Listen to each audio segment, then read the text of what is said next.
ए कोई m bye n matrix हुआ जहां पर n जो है वो ग्रेटर देन m रखेगा, ठीक है। तो फिर यहाँ से क्या करते हैं, जब हम लोग को इसमें पहला जो टर्म तुम सीखोगे ये होता है बेसिक सॉल्यूशन,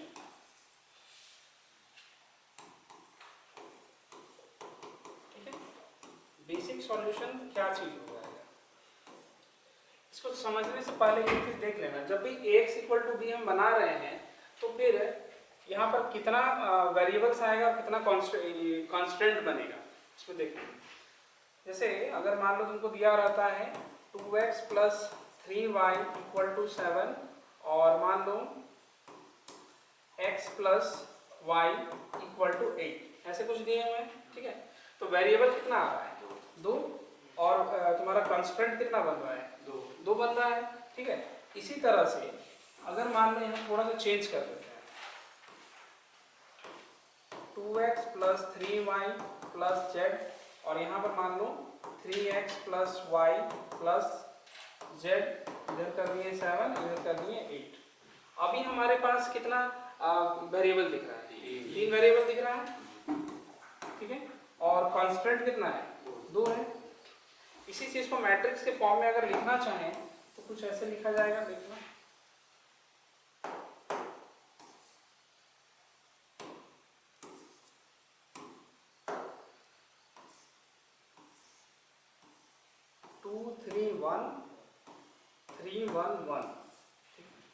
और फिर यहाँ पर से x y और ये चीज क्या बनाएगा 7 8, ठीक है।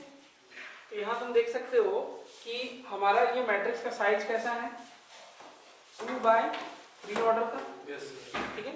इस मैट्रिक्स का साइज, इसमें जो ये 3 है वो क्या चीज को बता रहा है, सॉरी कॉलम ही बता रहा है, ठीक है, ये कॉलम है। तो यहाँ पर वही बात बोल रहे हैं कि m बाई n मैट्रिक्स है और n तुम्हारा ग्रेटर देन m है। तो n यहाँ पर n कहने का मतलब हो जाएगा, इसी चीज को आगे लिखते हैं कि अगर ax equal to b is a system of equation है जहां पर हम ये बता रहे हैं कि कितने वेरिएबल्स आ रहे थे, उसमें देखो 3 वेरिएबल आ रहा था, ठीक उसी तरह से। और ये 3 किसका है, जो कॉलम का नंबर है, कॉलम का काउंटिंग है, वही चीज दिखा रहा है। तो यहाँ भी वही बात बोलेंगे कि where n is the number of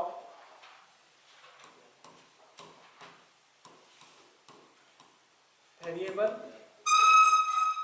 and m is number of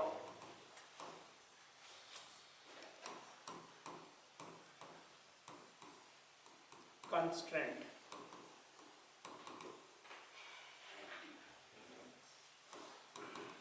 ठीक है।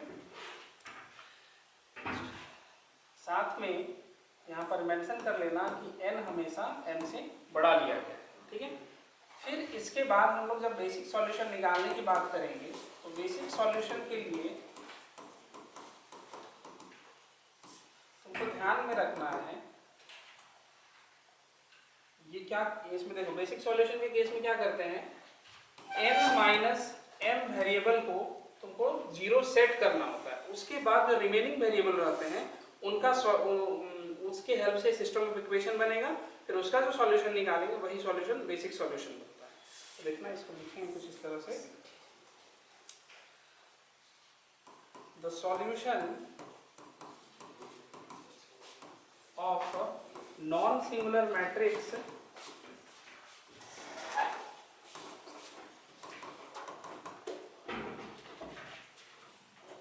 obtained by putting n minus m variable equal to 0, ठीक है, is called basic solution।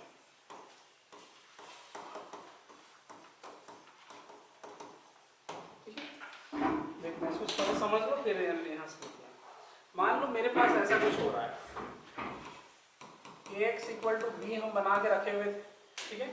उसमें हमारे पास जो वेरिएबल्स हैं उनका काउंटिंग कितना आ रहा है, मान लो 10 कर दिए, और जो कंस्ट्रेंट है m वो सपोज करो 7 कर दिए। ठीक है, जब हमको बेसिक सॉल्यूशन बनाना होगा तो हम लोग क्या करेंगे, n माइनस m वेरिएबल को 0 करना होगा। तो n कितना दिख रहा है 10 में से 7 घटा देंगे। 3 वेरिएबल ऐसा होगा जिसको हम सबसे पहले 0 सेट करेंगे। ठीक है, सेट 3 वेरिएबल इक्वल टू 0। ठीक है, इसके बाद हमारे पास ऑब्वियस है कि 3 वेरिएबल को 0 सेट किए तो मेरे पास 7 वेरिएबल को लेकर के सिस्टम ऑफ इक्वेशन बचा होगा। ठीक है, उसको फिर सॉल्व करेंगे। सॉल्व करने के टाइम जब करेंगे तो वहां से जो सॉल्यूशन बनेगा वही तुम्हारा बेसिक सॉल्यूशन होगा, बशर्ते कि वो जो 7 वेरिएबल का जो मैट्रिक्स तुम बनाए होंगे वो मैट्रिक्स तुम्हारा ये स्क्वायर मैट्रिक्स होना चाहिए जिसका डिटरमिनेंट नॉन जीरो रहेगा। ओके, नॉन जीरो होना कंडीशन है उसमें, इसीलिए हम यहाँ पर लिखे भी कि solution of the non singular matrix obtain by putting n minus m variable. मतलब n में से m वेरिएबल को 0 सेट करो पहले, उसके बाद जो बचा उसको देखो कि वो स्क्वायर मैट्रिक्स बन रहा है। स्क्वायर मैट्रिक्स बनने के बाद उसका डिटरमिनेंट देखो, नॉन जीरो हुआ तब जाके हम कह पाएंगे कि सॉल्यूशन एग्जिस्ट करेगा, और सॉल्यूशन आएगा तो जो सॉल्यूशन है वही हमारा बेसिक सॉल्यूशन बनेगा। ठीक है, तो यहीं से लिखो। ठीक है,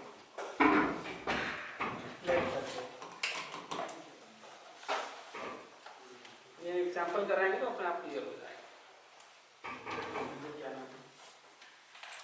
बेसिक सॉल्यूशन हेडिंग दे दो। ठीक है, और वहां से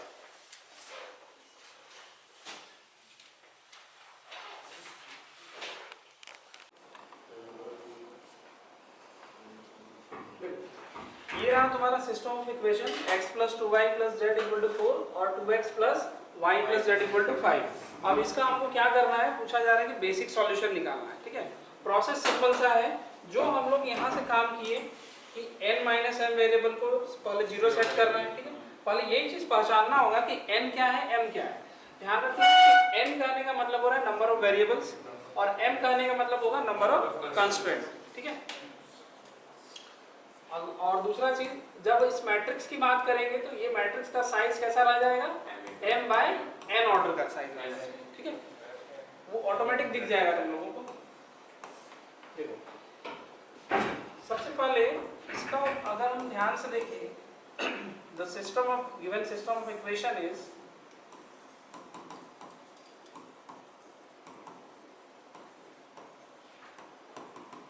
क्या दिया हुआ है, x plus 2y plus z equal to 4, दूसरा 2x plus y plus z equal to 5। सबसे पहला चीज नंबर ऑफ वेरिएबल, वो कितना है 3 है, और m number of constraint,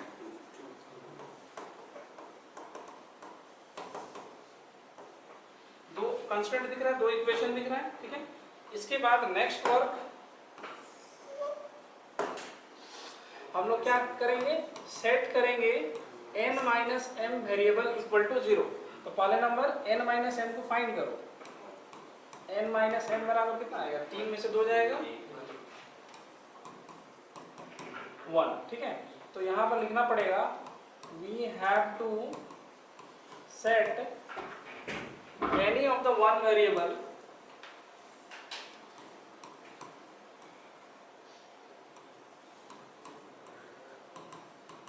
equal to 0। ठीक है, 3 वेरिएबल है, 3 वेरिएबल में से किसी एक को भी हमको 0 करना पड़ेगा। टोटल कितना केस बन सकता है, 3 केस आएगा। एक बार x 0 करेंगे, एक बार y 0 करेंगे, एक बार z 0 करेंगे। ठीक है, तो पहला केस में ये लेके चलते हैं, case first, let x equal to 0। मान लेते हैं कि x हमारा 0 है, तो अगर x 0 है तो दोनों यहाँ पर जो वैल्यूज दिख रहा है x दोनों में हट जाएगा, बचेगा क्या, सिर्फ यहाँ पर से 2y plus z equal to 4 और दूसरा y plus z equal to 5।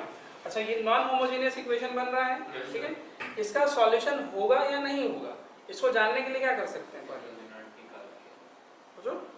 तुम लोग लीनियर में पढ़े होगे कि अगर सिस्टम ऑफ इक्वेशन इस तरह का जब भी होमोजीनियस आता है, सॉरी नॉन होमोजीनियस आता है, तो पहला क्राइटेरिया रहता है कि इस मैट्रिक्स कोएफिशिएंट मैट्रिक्स को देख लें एक बार। अगर ये मैट्रिक्स तुम्हारा निकला n बाय n ऑर्डर का, मतलब स्क्वायर मैट्रिक्स हुआ, तो उसमें दूसरा चीज देखते थे कि determinant of a non zero होना चाहिए। अगर नॉन जीरो हुआ तो फिर हम लोग को पता रहता था कि यूनिक सॉल्यूशन तो आएगा, ठीक है। तो वही जिसको पहले इसमें देख लेते हैं, ओके। तो हमारा जो मैट्रिक्स है कोएफिशिएंट मैट्रिक्स a कैसा आ रहा है 2 1 1 1, ठीक है। फिर यहाँ से देखो determinant of this a is equal to what 2 minus 1 equal to 1, मतलब नॉन जीरो हो गया। इसका सीधा मतलब है कि so solution exist and unique, ठीक है। अब रहा बात सॉल्व कैसे करेंगे, तो सॉल्व करने या तो अपने जो हम लोग 10th क्लास वाला मेथड जानते हैं उससे सॉल्व करें, नहीं तो फिर इनवर्स इधर मल्टीप्लाई करके भी बना सकते हो, ठीक है। फिलहाल इसको नॉर्मली सॉल्व करते हैं, ठीक है। तो नॉर्मली तो ऐड कर सब्सट्रैक्ट करो तो कितना आएगा y = -1 और उसके बाद z का वैल्यू 6 आएगा। ये कैलकुलेशन नहीं कर रहे कि चूंकि आता है तो यस सर, ठीक है। अब यहाँ से y मिल गया, z मिल गया, देन पहला जो हमारा बेसिक सॉल्यूशन है उसमें हम लोग कैसे कोऑर्डिनेट लिखेंगे, देखना x y z के फॉर्म में लिखना है पूरा कोऑर्डिनेट। x का टर्म तो पहले ही 0 मान लिए थे, तो 0 हो चुका। y अभी क्या निकालेंगे -1, ये -1 और z 6, तो ये पहला बेसिक सॉल्यूशन हुआ। सेम इसी तरह से सेकंड केस जब करोगे तो केस 2 में हमको लेट करना पड़ेगा y 0 मान लेंगे, ठीक है। y जब 0 हुआ तो फिर अब फिर वही चीज चेक करना है, y 0 करेगा तो क्या आ जाएगा xz 4 और 2xz 5, x plus z equal to 4 हुआ और 2x प्लस z था, बड़ा बड़ा इक्वेशन z इक्वल टू 5। फिर यहाँ पर भी वही प्रोसेस चलेगा, पहले a फाइंड कर लेंगे 1 1 2 1, डिटरमिनेंट चेक करो -1 आ रहा है ना, नॉन जीरो मतलब सॉल्यूशन यूनिक, या यूनिक सॉल्यूशन सीधे लिखो ना।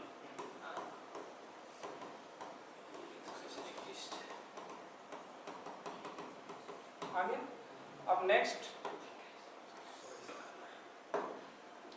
फिर से इसको भी सॉल्व करना पड़ेगा, तो सब्सट्रैक्ट करो, z बराबर कितना आएगा 1 आएगा, x = 1 हाँ x इक्वल टू 1 और z इक्वल टू 3, ठीक है। तो सेकंड वाला बेसिक सॉल्यूशन हमारा क्या आएगा,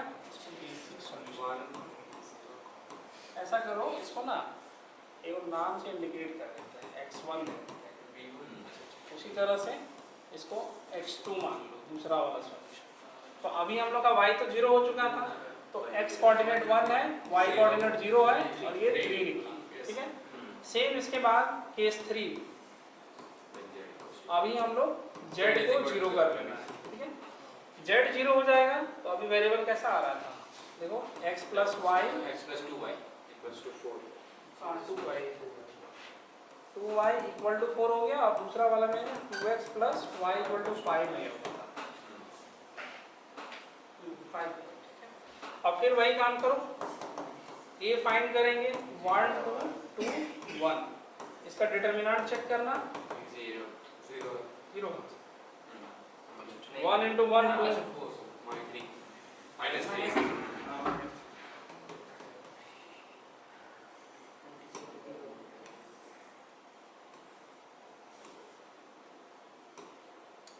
तो फिर से वही होगा कि सॉल्यूशन इज यूनिकली एग्जिस्ट, हो गया। अब फिर वही बात बताओ x का वैल्यू कितना आएगा, इस बार अच्छा है, सॉल्व करो, 0 हो जाएगा, ऐसे 0 आएगा 2 से मल्टीप्लाई पहला वाला में 2 मल्टीप्लाई करो, 2x plus 4y equal to 16 हो गया। दूसरे वाले में करेंगे 8 होगा ना सर, x2 और y1 आएगा। अब करने दो 2x plus 4y equal to 8 हुआ, 2x plus y equal to 5 हुआ। सब्ट्रैक्ट करेंगे 3y, 8 से 5 गया 3, y इक्वल टू 1 आया, ठीक है। और फिर x का वैल्यू निकालेंगे तो कितना आ जाएगा, x बराबर 2 आ रहा है, ठीक है। तो ये हो गया y का वैल्यू, ये हो गया 2, और हमारा जो नेक्स्ट सॉल्यूशन x3 आ रहा है वो 2, 1 और 0 होगा, ठीक है। तो इस तरह से लास्ट में लिखोगे all basic solutions are x1 बराबर जो आया, x2 बराबर जो आया और x3 बराबर जो आया, ठीक है। ये नोटेशन अपने तरीके से तुमको जो देना है, बस बता देना कि x1 का मतलब बेसिक सॉल्यूशन है, ठीक है। मुझे ये बताना पड़ेगा तब जाकर वो कंप्लीट बनेगा।